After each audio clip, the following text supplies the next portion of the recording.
بجز این هنری سبدبافی بسیار هنرها داشت. گلدوزی میکردن، پوچه میدوختن. من بیشتر دوست می‌داشتم هنرهای مادرم رو از خود نمایم.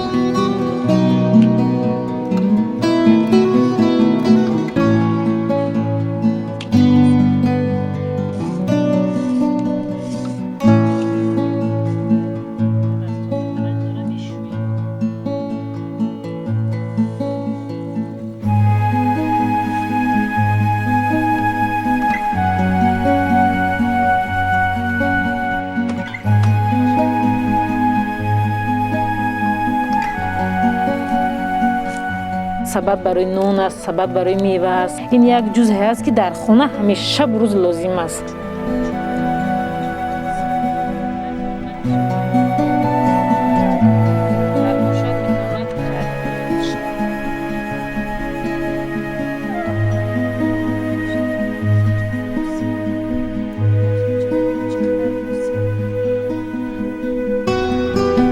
در مرکزی ایجادی کودکان و نوآوران مدت 6 سال کار کردم. طلبای بیرون از مکتبی، طلبا در کوچه نمونن، گفتم ما تشکیل نمودیم تا اینکه از هنر قدیمی سبدبافی از سببی که بسیاری آنها بی‌خبر هستند، نمیدونن، حیرتی هم میزنن که سبد چی باشد، این هنری چه خیلی است و ما برای چین را آموزیم. گفته بعد ما میآوردیم با آنها میآموزاندیم نشون. بعد از سببی که بعد میدیدن و میفهمیدن، باز میدوختن که میدیدن که سبدی خوشون، بعد آنها باور میکردن که در حقیقت هنری سبدبافی هم بوده است.